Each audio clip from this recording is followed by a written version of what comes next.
부탁드리겠습니다. 주중에 우리 저기 이재경 담임 목사님이 전화가 올 줄 알았어요. 근데 전화 안 오는 거예요. 그리고 토요일 저녁에 주보를 보니까 간증이더라고요. 그래서 설교도 못하지만 간증 해본 적도 없는데 그래서 오늘 왔는데 목사들은 그 본문과 제목이 없으면 아무것도 못합니다. 본문과 제목이 없으면 오늘 그냥 제 패턴으로 간략한 말씀 함께 제 얘기 약간 나누고 무엇보다 뭐 설로반 얘기해 주시면 여기까지는 못 나갈 것 같은데요. 무엇보다 오늘 이대영 우리 그 친구 장모님 참 은혜롭네요. 아주 뭐 이런 다음 순서가 필요할까 싶은 생각이 듭니다. 너무 사회 기도도 아주 아마 우리말로 썼고요. 감사하고 제가 은혜가 됩니다. 네. 일단 그 오늘은 뭐 저는 기도도 있었지만은 말씀도 있었지만 우리 철선교회가 특별한 날인 것 같은데 이 특별한 날 저는 아주 평범한 본문을 다시 한번 잠깐 제시하고 나누겠습니다. 전에도 전에 말씀 잠깐 드렸었는데 마태 16장에 나오는 그 베드로의 고백 현장 그 내용을 배경을 조금 말씀드리고요. 그리고 이어가도록 하겠습니다. 그냥 제가 한 구절만 읽겠습니다. 마태 16장에서 18절만 제가 읽도록 하겠습니다. 18절에 또 내가 네게 이르노니 너는 베드로라 내가 이 반석 위에 내 교회를 세우리니 음부의 권세가 이기지 못하리라. 아멘. 네. 교회란 뭔가 하는 생각을 종종 해봅니다. 교회란 뭔가 쉽게 얘기하면 예수 그리스도께 대한 같은 신앙을 공유하는 사람들의 모임. 그래서 교회라고 할 수 있지 않겠나 생각을 합니다. 그렇다면 우리가 10명이 모이든 100명이 모이든 간에 다른 신앙 고백을 가지고 있는 이가 있다면 그는 여하면 불구하고 교회 공동체는 아니죠. 그는 별개의 문제 사람이 되겠습니다. 오늘 본문은 배경이 그래요. 예수님의 공생애를 이제 3년이라고 보잖아요. 근데 그 중에서 마지막 3년 차에 벌어진 일이다 보면 되겠습니다. 그러니까 예수님의 사역이 서서히 마무리되어가는 시점에서 이런 일이 있었죠. 하여튼 무슨 의도인지 주님이 제자들을 이끌고 이제 한적한 곳으로 가셨어요. 그리고 질문을 던지시는 거죠. 네. 이 질문을 하신 그 예수님의 의도는 분명히 민심 파악도 아니고 여론조사도 아닌 것 같습니다. 요즘 뭐 계속 우리 정치판 때문에 여론조사 한다고 떠들고 그러는데 여론조사는 여론인 것 같아요. 네. 어쨌든 예수는 과연 누구신가 하는 이 질문 앞에서 이제 온 인류가 대답을 해야 되고 또 주님은 그날 이 질문을 끄집어내시죠. 여기서 이제 우리가 잠깐 눈여겨볼 대목은 예수님께서 그 질문을 하신 그 장소입니다. 장소. 어디서 그 질문을 하셨냐 하면은 아시는 것처럼 빌립보 가이사랴입니다. 이것은 이제 주님의 사역 무대로부터 북동쪽 한 40km 정도 떨어진 곳이기 때문에 좀 생뚱맞은 곳이에요. 근데 주님이 왜 그리로 가셨는가 하면 전체를 보면은 그 빌립보 가이사랴라고 하는 곳이 이제 그 시저 황제를 숭배하고자 세운 신전이 있는 대표적인 도시잖아요. 네. 그러니까 이 고대 신전이라고 하는 것은 그 도시의 가장 요지에 잘 보이는 곳에 어떤 언덕 위에 세워지는 것이 이제 신전이고 또 로마 황제 신전도 그렇게 세워졌을 거예요. 우람한 그 기둥들 하면서 어쩌면 그 신전을 배경으로 하고 서서 주님이 이제 질문하신 거예요. 나를 누구를 하느냐. 굉장히 의미심장하죠. 황제의 신전을 치료하고 묻는 거죠. 나를 누구를 하느냐. 네, 그 질문이 이제 주어집니다.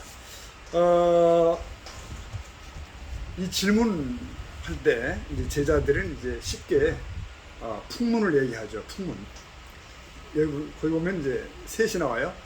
세례 요한, 그 다음에 엘리야, 그리고 이제 예레미야 이렇게 셋이 나오죠. 근데 여러분 아시는 것처럼 세례 요한이나 예수님이 거의 같은 메시지를 전했던 것 같아요. 천국이 가까운다. 회개하라. 그러니까 사람들은 저건 죽은 세례 요한이 환생한 거야 라고 생각을 많이 했던 것 같아요. 뿐만 아니라 많은 사람들이 엘리야라고 예수님을 얘기했는데 뭐 예수님은 엘리야는 이제 불도 오게 내리게 하고 비도 오게 하고 그랬잖아요. 예수님도 마찬가지 자연을 잠재우고 시키고 엄청난 기적을 행하시고 그러다 보니 많은 사람들이 이제 예수님을 이제 아마 엘리야라고 생각을 했던 것 같아요. 네. 마태만 유독 예레미야를 끄집어냅니다. 예레미야라고도 합디다. 예레미야는 눈물이 선지자하고 많은 눈물이 있었죠. 예수님도 종종 예루살렘을 보시면서 이제 우셨던 그런 모습을 때문에 어떤 제자들은 아마 예레미야가 아니냐 했던 것 같습니다. 분명한 것은 이 사람들이 이렇게 얘기할 때 이런 해석이 붙어 있더라고요. 여러 가지 얘기할 때 결국은 그 사람들이 요구하는 그 대상, 예레미야든지 뭐 엘리야든지 그가 되길 원했다는 거예요. 그런 존재로서 있기를 원했다는 거죠. 근데 사실 주님은 주님이시죠. 전혀 다른 얘기죠. 자, 한편 그 당시 당국 사람들은 물론 이제 그 반대의 입장을 취했죠. 예수 아무것도 아니야라고 깔아뭉갰겠죠. 제가 그 부분 보고 이제 생각을 합니다. 오늘날은 어떤가? 그러면 휙 뛰어넘어서 오늘날은 어떤가? 네. 오늘날 인류는 뭐 여러분 우리가 잘 아는 것처럼 대부분이 예수를 인류의 위대한 스승 중에 하나로 봅니다. 오늘날 대부분. 그래서 이슬람 그 코란에서도 예수를 예언자로 높이고, 네, 예언자 중에 하나다. 힌두교도들은 물론 예수님을 위대한 스승이라고 얘기를 해요. 제법 오래전인데 저희 딸이 이제 은비 선교사가 고등학교 다닐 때 그때 친구들 놀러 간 기억이 있습니다. 초대를 받은 거예요. 오늘까지 다 갔었는데. 영국에서. 네, 갔었는데 딱 집안 들어서니까 분위기가 다르더라고요. 철저한 힌두교 신자가 돼가지고 온갖 종류의 뭐 코끼리 상부터 시작해서 그런 느낌을 그냥 빼곡하게 있고요. 그 사이에 성모 마리아 상도 있고 예수님 수상도 있고 다 있는 거예요. 그래서 이들에게 역시 예수는 또 어쨌든 간에 스승 중에 하나로 치부되고 있구나라는 생각을 그때도 하게 됐고요. 간디는 그의 비폭력 저항 운동이 바로 이제 예수한테 배웠다까지 얘기를 했어요. 그런 면에서 예수는 어쨌든 인류에게 뭐 보편적으로 이제 높임을 받는 분인 건 분명합니다. 자, 주님은 이제 그때 이제 그 당시의 세평을 다 들으신 뒤에 진지하게 또 물으시죠. 그러면 너희는 나를 누구라 하느냐? 이 질문 앞에서는 제자들이 빠져나갈 수가 없죠. 네. 1대1로 물으시는 거니까요. 그 순간 모든 제자들은 주님 앞에 이제 맨투맨으로 1대1로 섭니다. 나는 어떤 예수를 따르는가 답을 해야 돼요. 내게 예수는 누구신가? 그렇게 본다면 뭐 오늘도 똑같죠. 오늘도 우리가 예배를 드립니다마는 또 주일 예배를 많은 사람이 드렸습니다마는 그럴 때 모든 이들은 이제 주님 앞에 1대1로 서죠. 예배 시간 그런 시간을 생각합니다. 그 1대1에 서는 연장선상에서 천국까지 가는 거죠. 천국 문 앞에까지. 분명한 것은 우리가 각자 가지고 있는 신앙 고백이 중요하고요. 그것은 우리가 어떤 뭐 교회 다니는 연수나 성경 통독 횟수나 뭐 직분이나 이런 건 아무 의미가 없다는 거예요. 그때는. 그건 주님이 원하시는 답이 아니죠. 네. 자, 주님을 침묵을 깨고 이제 한 제자가 답변하죠. 누굽니까? 이제 저희 형님입니다. 베드로. 베드로 형님이 이제 나타나는 거예요. 제가 영국에 있을 때 이제 친하게 지낸 영국인 피터거든요. 자기가 형이라고 그랬어요. 알았다, 네 형이라. 파블로요. 그래서 방금 읽은 말씀 굉장히 중요한 말씀이 나오죠. 좀 전에 16절에서 우리가 너무 익히 잘 아는 시몬 베드로의 명답이 나오죠. 저는 그리스도시요 살아계신 하나님의 아들이십니다. 당신은 그리스도다, 메시아다, 인류를 죄에서 구원하실 분이다. 이 말을 할 때, 이 말을 개인이 할 수 있다면 예수는 그때 우리의 구주가 되시죠. 하여튼 참 잘한 대답이에요. 그래서 주님은 아주 넘치는 칭찬을 그날 베드로에게 합니다. 그러면서 그런 지식은 하늘 아버지가 주신 거다. 네가 모르는 거다. 이렇게 말씀을 하셨어요. 자, 그러시고서 중요한 말씀을 하신 거죠. 방금 읽은 말씀 18절. 저는 이 상황에서 어쩌면 이 부분을 주목해 보인다고 생각하는데 18절에 내가 이 반석 위에 내 교회를 세우겠다. 음부의 권세가 못 이긴다. 이렇게 말씀하셨어요. 이 반석 위에, 이 신앙 고백 위에 내 교회 세우겠다. 이 말씀 하실 때 주님은 이 제자들의 얼굴을 개인을 뛰어넘어서 어쩌면 먼 역사의 이제 지평선을 보고 계신 거예요. 앞으로 벌어질 교회의 도래를 보신 겁니다. 어쩌면 그날 제자들의 고백을 요구하신 이유는 바로 이 순간에 이 말씀을 하시기 위한 것이 아닌가라고 생각합니다. 교회 설립을 선포하신 거거든요. 이게 지금 교회가 무엇인지를 말씀하신 거고요. 그러니까 성경에 교회라는 단어가 공식적으로 등장하는 장면이 여기거든요. 이 순간. 그래서 주님의 그 3년을 지나간 숨가쁜 시간들을 또 어쩌면 이 순간을 위해 있는 것이 아닐까. 그러니까 좀 표현이 이상하지만 주님이 당신의 속내를 드러내신 날이 아닐까 싶어져요. 자, 주님은 이제 여기서 어떤 개인을 구원하러 오셨다기보다는 공동체를 구원하기로 오셨다. 네. 어떤 신학자가 그렇게 해석했어요. 그러니까 주님은 구원주지만 개인을 구원한다기보다는 주님이 뜻하시는 그 공동체를 구원하기 원하셨다. 그래서 그것이 구약에서는 이스라엘이고 신약에서는 교회다. 이렇게 설명을 했는데 일리가 있다고 생각합니다. 네. 에베소서의 장엄한 말씀도 사실은 개인보다는 교회거든요. 교회 영광스러움. 네. 자, 이 가이사랴의 이제 이 빌립보 요 순간 고백의 순간이 지나고 주님의 이제 십자가의 죽으심과 부활 승천이 계속 이어지잖아요 앞으로. 그리고 그 뒤로 제자들은 열방으로 나가게 되고 교회가 세워지고 사도 바울은 일생을 투자해서 그 일을 하게 되고 네 그렇게 됩니다. 자 그런데 그 영광스러운 교회가 이제 오늘 이 시대에 왔잖아요. 이 시대 뭐 우리가 너무 잘 알지만 비난과 많은 비웃음 가운데도 있고요. 근자에 제가 그 TV 시사 프로를 얼핏 봤는데 그 게스트가 그런 얘기를 한 걸 제가 이렇게 잠깐 들었어요. 한국에 이 사법부가 문제를 다루기를 꺼려하는 두 집단이 있다고 하면서 정치, 종교 그렇게 얘기를 하더라고요. 정치와 종교. 그러니까 정치는 정치 논리로 그 안에서 풀어야 되고 종교는 종교의 그 원리가 있지 않냐. 그 안에서 이걸 해결해야 된다는 거예요. 근데 이걸 사법부로 끄집어 오는 거 안 된다. 제가 가만히 보면서 요 말을 하는 그 게스트가 교인인 것 같아요. 제 생각에. 교회를 너무 잘 알고 있고 그 아픔을 가슴에 이렇게 품는 것 같더라고요. 얼마나 수치스러운 얘기냐 이런 거죠. 오늘 21세기 한국교회 뭐 문제없는 교회 없더라 하고 그래서 일단 평안만 해도 평균 점수 이상이다. 그런 말이 오늘날 이제 보편적입니다. 각양각색의 어떤 다툼과 갈등이 교회 안에 지속되고 있습니다. 소송으로 나갑니다. 결국 왜 그러냐 묻는다면 답은 많겠지만 오늘 본문을 우리가 볼 수 있다면 바로 주님은 말씀하셨는데 이 내 교회를 세우겠다 하셨는데 사람들은 끊임없이 자기 교회를 세워요. 내 교회라고 얘기하는 거예요. 내 고집대로 내 원리대로 가겠다는 거죠. 결국은 예수님의 교회의 힘이 끝없이 망각되어지는 현실이 아닌가. 특별히 오늘은 이제 간증을 겸해한다고 그래가지고 저하고 교회와 관련된 조그만 얘기를 하겠습니다. 우리 그 외할머니 댁에 제가 컸거든요. 근데 초등학교 1, 2, 3학년 때 이제 외할머니가 종종 저녁에 잠자리에 이제 시골은 불 끄면 해 떨어지면 자는 거니까 할머니 이 팔 이렇게 놓으면 제가 뭘 알겠어요. 근데 지금 이렇게 할머니가 자주 당신 얘기를 하셨어요.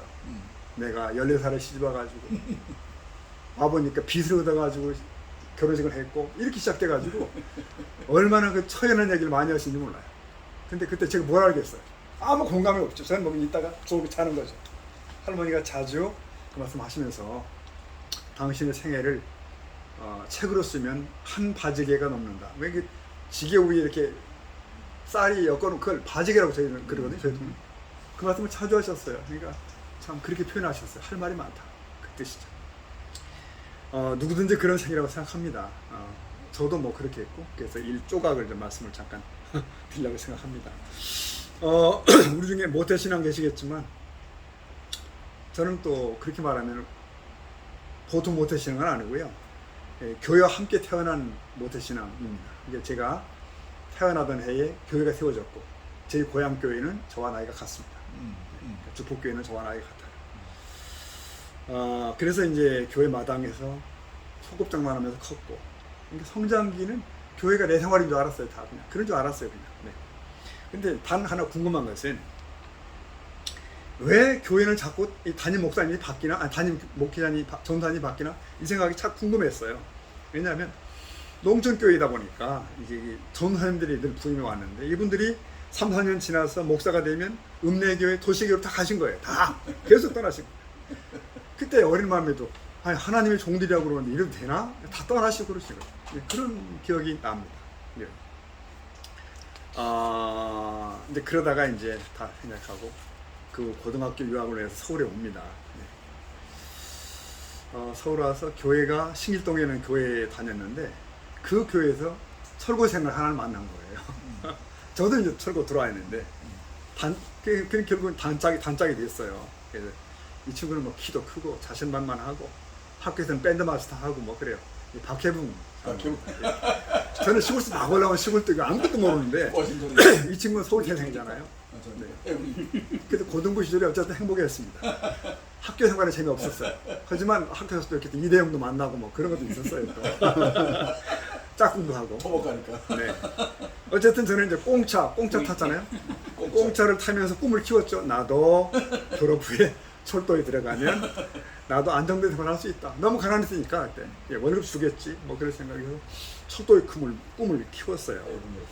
자, 그랬는데 요 얘기는 꼭 좀 잊어먹지 않는 얘기니까 여름 방학 때인데 방학 중에 소집일이 가끔 있었잖아요. 때로 학교 오라고. 그래서 이제 소집일에 아침 영등포역에서 열차를 타고 용산역에 내리고 이렇게 됐어요. 근데 용산역에 내려서 이제 차분하게 내려야 되는데 되게 이렇게 육조 입구 하면 뛰어내려 타고 올라가잖아요. 저희는. 그러니까 저도 그런 걸 잘 해요, 사실 또. 근데 그날 일단 딱 뛰어내렸어요. 일단 차는 죽지는 되는데. 근데 뛰어내리는 순간 생각이 평소보다 빠르다 이 생각이 나는 거예요. 차가 빠른 거예요. 그러니까 평소보다 빨랐다. 그래서 그 순간 공포 속에 그 손잡이를 다시 잡은 거예요.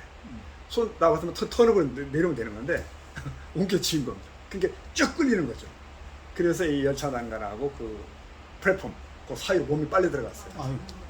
쭉 빨리 들어가더라고요. 그러니까 그 짧은 시간에도 뭐 이게 죽는 거구나 싶고 맥도 풀려버리고 바로 그렇게 된 겁니다. 그러니까 0.01초 되겠죠. 그 순간 누군가 날 잡았어요. 위에서. 그러니까 내리려고 나오시다가 밑에 누가 있는 거겠죠. 그러니까 끄집어 올리게 된 거예요. 네. 그래서 끄집어 올려지고 뭐 한 난리 치고 나니까 그때쯤에 차가 멈추게 되고 저는 이제 그 플랫폼 바닥에 나둥그렇죠. 그때 하늘이 보이더라고. 그때 뭐 무릎과 발등이 다 깨졌고요. 그때 그래서 정신없이 이제 창피하니까 또 용산역을 빠져나와가지고 그 팔각정 앞에 있었는데 거기 이제 퍼져 누우니까 그때서 야 아프구나 막 다 깨졌구나 그때 생각이 나고 그러더라고요. 그러면서 생각난 게 나를 구해준 분이 누구지 생각이 나는데 뭐 알 수도 없고 기억도 안 나고요. 그때 천사구나 생각했어요. 천사구나.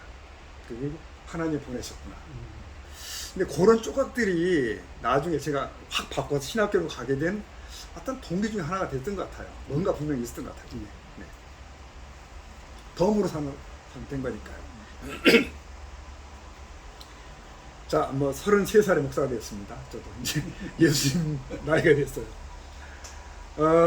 전보다 어떤 말씀 드리는 걸 기억하는데 첫 목회지가 제겐 참 부교육자 목회지. 네. 근데 이 교회가 막 생겼는데 교인이 800명이었어요. 그러니까 이제 한 장로님이 회장님이 세운 교회고요. 교인들은 이제 그분의 회사에 다니는 직원이에요. 혹은 공원. 예. 뭐 산하 학교의 교직원. 네. 이 사람들이 자기가 다니던 교회에서 포기하고 부득불 온 거예요, 다. 시작 때문에. 예. 뭐에 앉으면 그 얘기를 하는 거예요. 너무 아파. 그래서 제가 이런 교회 구성원들로 된 게 교회인가? 이런 고민을 무지 많이 한 거죠. 그때 뭐 피가 끓을 때니까 고민도 무지 많이 하고요.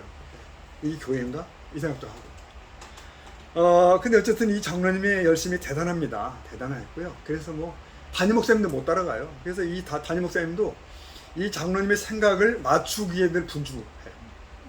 그러니까 저희 부교육자는 말할 것도 없고 어느 수요일 저녁 같은 때는 막 온 직원들이 뭐 일도 도중에 마쳤는지 안 마쳤는지 예배당으로 다 올라와요. 왜 그러냐니까 해외 출장 같은 장로님이 오셨다는 거라 지금. 그런 분위기예요. 또는 어느 날은 교회가 비어요. 그러면 장로님이 멀리 어디 간다는 거예요. 이게 반복되는 거예요. 참 마음 불편하더라고요. 그러면서 이 교회 맞나 생각하는 거 하게 되고 또 어느 해 추수감사절에는 회장실로부터 연락이 왔어요. 추수감사 헌금 낸 액수 명단을 올려라. 그래서 교회에서 그걸 올리게 된 거예요. 명단과 금액을. 뭐 그런 일들이 참 아팠죠. 아프고. 또는 이제 매월 이제 첫 월요일 아침에는 직장 예배를 드렸는데, 그 직장 예배라는 게 당시 의류 방직공 뭐 그럴 때라 소녀들이 뭐 500명, 1000명씩 앉았어요. 빼곡한 거예요. 거기 들어가 예배 인도하는데 얘들이 얼마나 피곤해 하는지 그것이 뭐 한눈에 보이는 거예요. 네.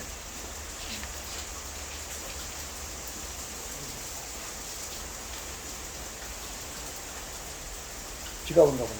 네. 근데 제가 좀 마음에 걸린 것은 일과가 그때 8시 시작했던 것 같아요. 일과가 이제. 근데 예배를 7시 반에 모이는 거예요.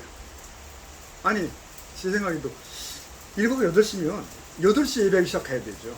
근데 걔들 그렇게 잠이 모자란 애들을 다 소집해가지고 7시 반까지 와라. 그게 예배드리니 애들이 무슨 마음이겠어요, 그게. 전부 인상 쓰고 앉아있고 막 졸고 앉아있고 이런데 예배를 해야 되는 거예요. 너무너무 힘든 거예요, 그때. 보통 힘든 게 아니에요. 원망스러운 눈빛들 하며 뭐.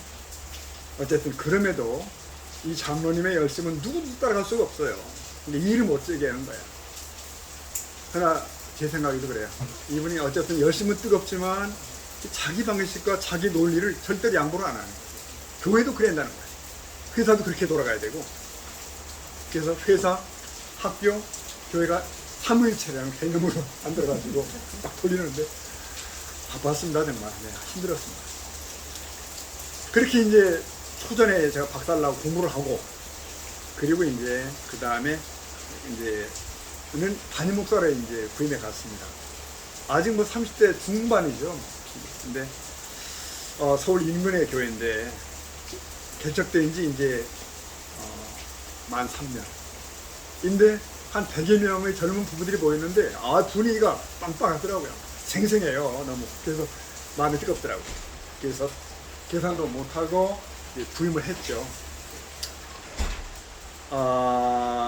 4년차 이제 교회인데 제가 이제 3번째 목회자였습니다. 3번째 담임 목회. 근데 그걸 알았으면 안 갔겠죠. 그런 거 모르고 뜨거울 때니까 갔어요. 어쨌든 뭐 예견대로 교회의 대소사가 그 부부가 있어요. 그 안수 집사님과 권사님. 화분 하나 못 움직입니다. 절대로. 화가 있어야 움직이죠. 한번 주일에는 예배 마치고 이제 그게 다 흩어지잖아요. 근데 흩어지기 다 나가기 전에 뒤에서 큰 싸움이 난 거예요. 뭐냐면 그 권사님과 한 교인이 붙었어요. 네. 교인 얘기는 왜 다 당신의 멋대로 하냐 그 얘기가 있고, 그 다음에 이 권사님은 네가 이 교회에서 한 일이 뭐냐 라고 또 맞받치고, 제가 이제 앞에 있다가 그걸 다 쌩이 듣고 나서 뭐 마치 마이크가 저한테 있잖아요. 마이크 대고 둘 다 나가라, 다 나가라. 이제 뭐 그렇게 고함을 질렀던 기억이 납니다. 그리고 연말이 됐어요. 남편 안수 집사님하고 마주 앉아서 이제 새해 얘기를 하는데 집사님이 이제 그런 제안을 하는 거예요. 목사님, 성가대를 없애십시오. 그래서 왜 성가대를 없앱니까?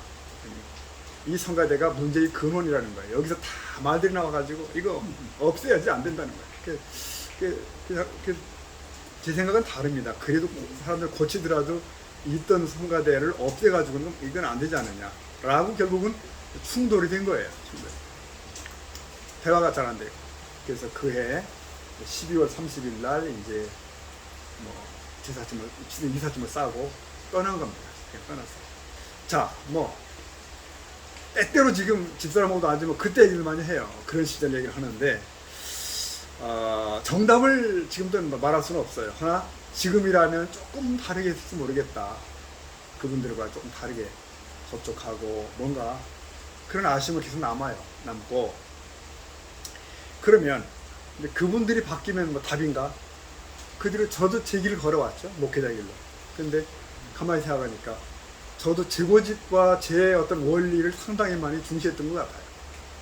어쩌면 주님 보실 때 야, 너도 내 교회 하지 말고 내 교회 하라니까 라고 말씀하신 순간들이 많이 있지 않았는가. 왜? 그러니까 주님께서 이제 어느 날 제가 저도 교회 좀 지어보겠습니다 했던 주님이 막으셨잖아요. 안 된다, 하지 말아라. 그래서 결국은 한참 다짓다가 포기하고 결국 이제 마른 거예요. 근데 뭐 여러 가지 이유를 묻기 전에 오늘 말씀의 근거에 보면 아무리 봐도 주님은 계속 야, 내 교회를 해야 된다 라고 말씀하신 것 같고, 주님 제가 잘 알고 있습니다, 제가 이렇게 가겠습니다 라고 한 것이 아니었나 라는 스스로에 대한 자문을 해보는 거죠. 자문을 해봅니다. 말씀 이제 매듭하겠습니다. 그날 주님께서는 이제 빌립보 가이사랴 언덕에서 말씀하셨죠. 제자들아, 너희들 저 웅장한 신전을 보니 그러나 내가 왕이란다. 그가 왕 아니야. 너희는 나를 따르라. 이렇게 말씀하셨어요. 그리고 주님은 그날 제자들 이끌고 바로 예루살렘으로 올라갔습니다.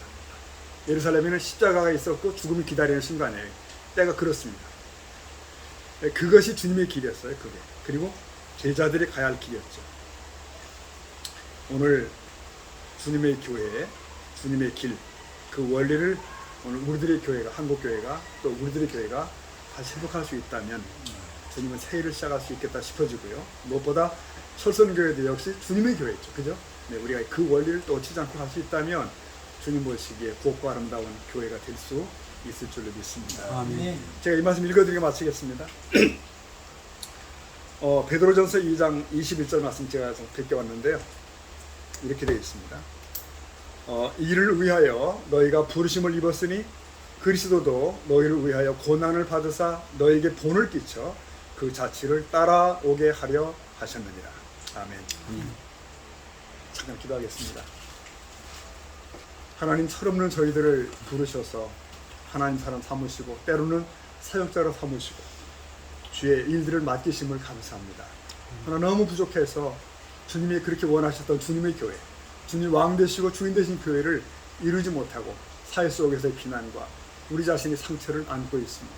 용서하시고 저희들을 불쌍히 여기시며 정말 주님 오실 때까지 다시금 우리가 신길전하여 주님의 교회를 일궈낼 수 있는 우리들의 교회 되게 하여 주옵소서. 아멘. 철선교회도 그런 복된 교회들 중에 하나가 될 수 있도록 은혜 베풀어 주시기를 원합니다. 예수님의 이름으로 기도 올렸나이다. 아멘.